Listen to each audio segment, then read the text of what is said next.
Hey everyone, today we'll understand how Nmap works. Everything about Nmap with Wireshark. We'll understand how things work in the background as well, which is very important.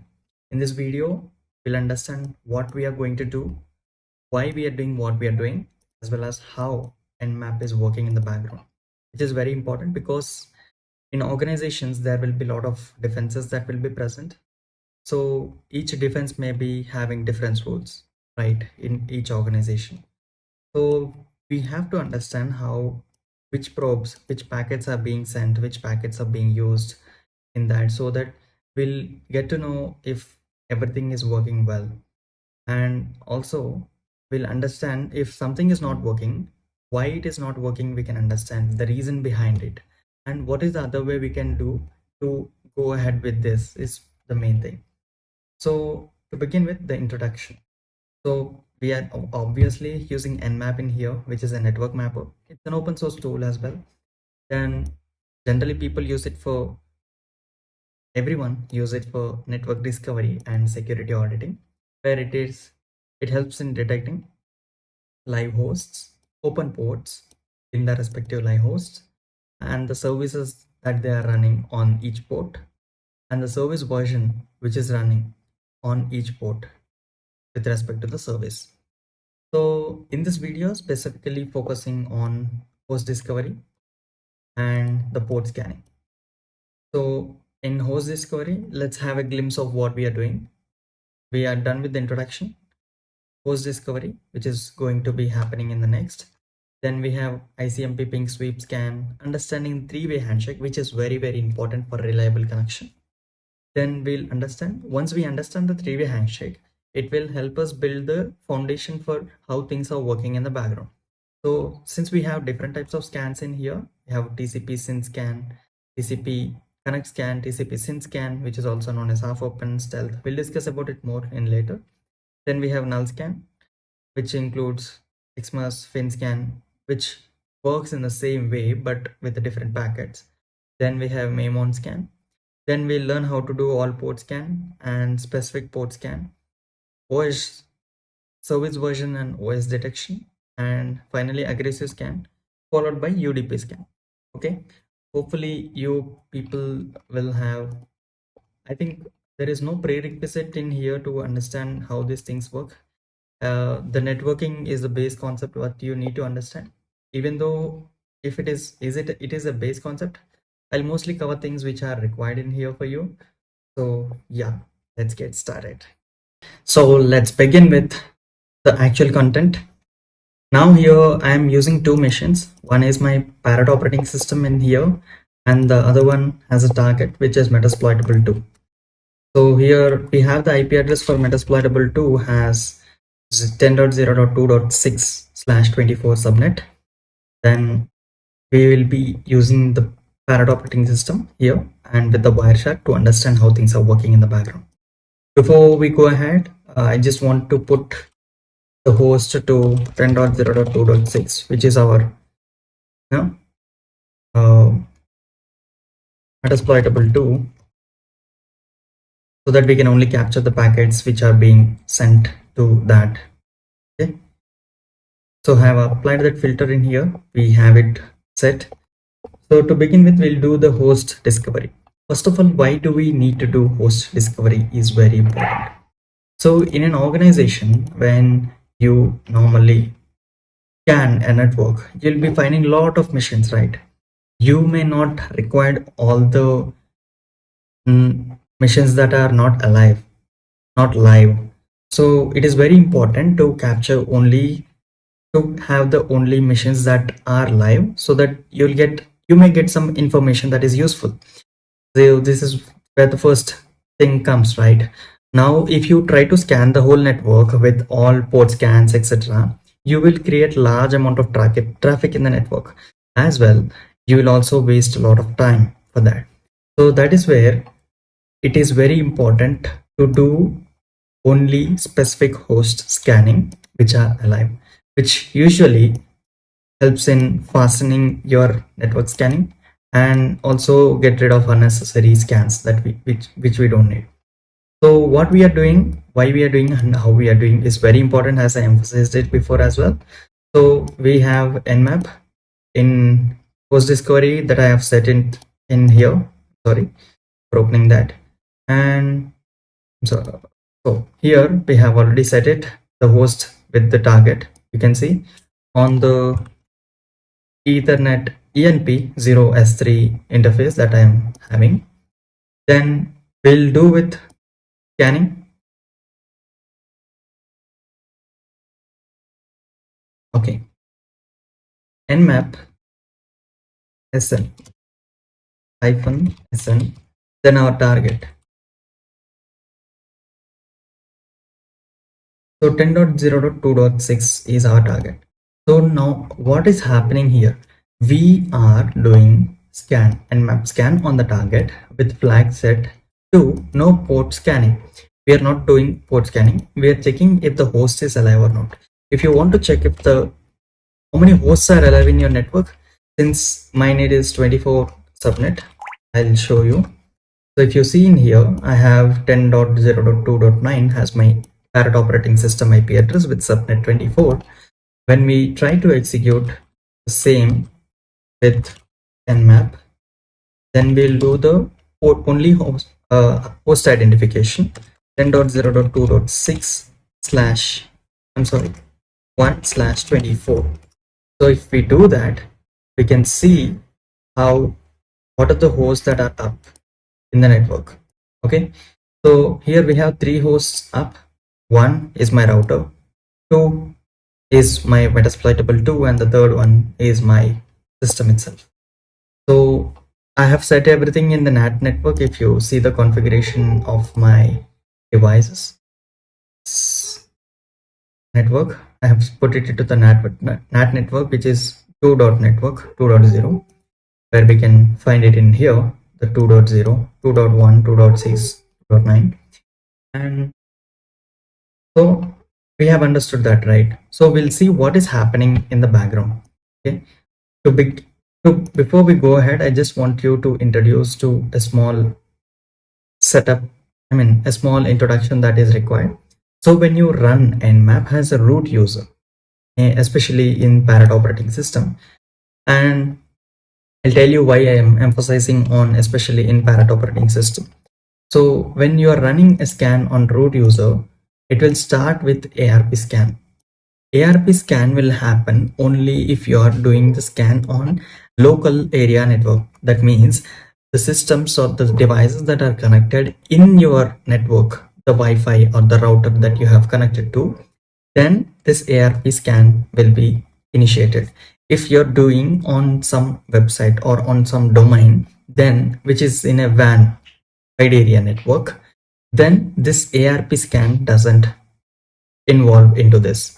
So in the local area network, it starts with on the root privileges, it starts with ARP or if on LAN, and if ARP fails, with the host discovery, then it will go to the second one, which is ICMP echo request, which it will be used to send if the host is alive or not. Then ICMP timestamp request. Timestamp is like it will ask for the timestamp of the system. If it replies back with the timestamp, then that means that the host is alive. Then we have the sending TCP sync probe or sync packet to port 443, and we have sent acknowledgement packet to port 80. Okay, so this is how things work. Again, if you have any doubts, I have clearly written everything in here. Let me know in the comment section also. I would definitely clear it. And if you run nmap scan with normal user, what happens is you will be sending TCP sync scan to port 443 and port 80. Okay, we'll see it how things work here in detail with Wireshark, and we'll observe. Okay, so I'm just doing the fresh start of it. So let's do the normal user scan. Okay, nmap no port scan. I'm only targeting one device here, which is metasploitable 2, instead of we targeting the whole network. We'll learn how things are working first, then we can expand our scanning to other subnets also. So 10.0.2.6 is my target. If you clearly see here, it has scanning is done. Okay, here if you see, the send scan request is being sent with, and then acknowledge packet has been sent. Okay, that is how it is working in the background. So if you want to see the verbose, what it is doing, see, initiating ping scan at so and so thing. Here ping scan, again I'll clear the space in here, then I'll start it again so that we can have clear view of what is happening. When I'm doing it with the double V, it is a verbose scan. What I'm doing is I'm understanding what is happening in here. So it starts with nmap at so and so this thing, then the timestamp, initiating ping scan at this time, then ping scan is completed at so and so time. So if you clearly see here, ping scan it has done. Sync packets are being sent to port 80 and port 443. As we discussed before, the ping scan that is happening here, sorry. As we are the normal user, I'm not the root user, if you clearly observe in there. So as a normal user, I am sending, when I do the post discovery, what happens is it takes the TCP send scan packet to 443 and photo port 80, which we can clearly observe here. We have sync packet to port 80 and 443.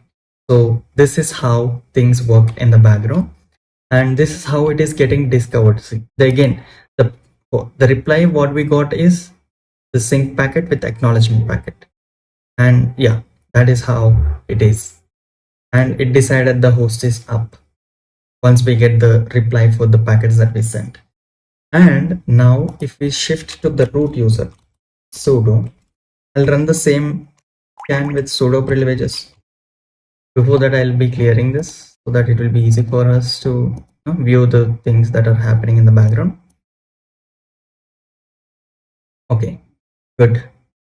Ignore this DHCP.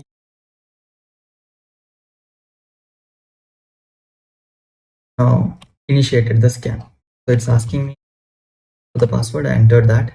So if you see it here first, it starts with ARP ping scan. As I mentioned before, it starts with ARP ping scan, then initiating the scan and so and so, completed ARP ping scan, then parallel DNS resolution, which is normally if you give a domain, if you give a website, like example google.com, then it will resolve it into the IP address, which is not required in here.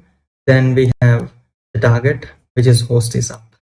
So what happened here is the ARP, we are on the local network. My Metasploitable 2 IP is same with the subnet, has the same subnet as my parent operating system. So here the host is up and received so and so ARP response. If you clearly see here, captured packet, we have ARP. It says who has 10.0.2.6.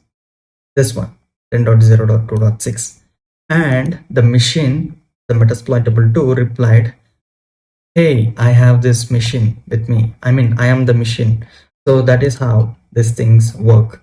Then we have ICMP echo request. So if organization blocks the ARP packets, let's say there is a firewall rule that is set block ARP packets. At that time, what you will be using is the ICMP echo request, then timestamp, ICMP echo request, the timestamp request, send TCP send to 443 and acknowledge to 480 to identify whether the host is alive or not. These are the different techniques. See, if you are using TCP send scan and port 80, if that doesn't work, we'll go to the ARP scan. If that doesn't work, we have an alternative. So it depends on the organization's defenses that are present. So yeah, Here we'll be doing the ICMP echo request thing. So what I will do is to block, to not use ARP in the first case. Since ARP packets are allowed by Metasploit 222, what we are doing is we are trying to disable ARP ping scan. Disable ARP ping. So what happens in the background is it skips the first step that we have discussed. As a root user, it will go to the, it will start with ARP. Then if ARP fails, then it will go to ICMP echo request, stem request, then send TCP sync to 443 and acknowledge to 480. So I'm disabling ARP, skipping to the step 2. So if you clearly observe here, I have echo request that's been sent. Then we have port 443 TCP sync packet has been sent to 4 and acknowledgement to port 80. Then we have timestamp request. Then we have echo ping reply for the first request that we have done. Then we have timestamp reply. Then it is proved that the host is alive. So that is how things work in the background. Now what happens in the Kali Linux is, if you are using Nmap on Kali Linux, as a normal user, when you try to do the scan, it is initiating ping scan in here. Directly it uses the ICMP packets, or directly it uses the TCP SYN packets and acknowledgement packet to 443 and 80 respectively. But if you are running this Nmap on Kali Linux, what happens is it will have some privileges, advanced privileges already as a new normal user. So in that case, it directly sends the ARP requests. So if you are using Kali Linux, do not worry about that. It is completely okay. It is by default set like that. Kali Linux has some additional privileges as a normal user with this tool. So keep that thing in mind. And so I have explained how if ARP is blocked, what you can do, what is the alternative. Then yeah, so that is about this host discovery. If you have any questions, please let me know in the comment section.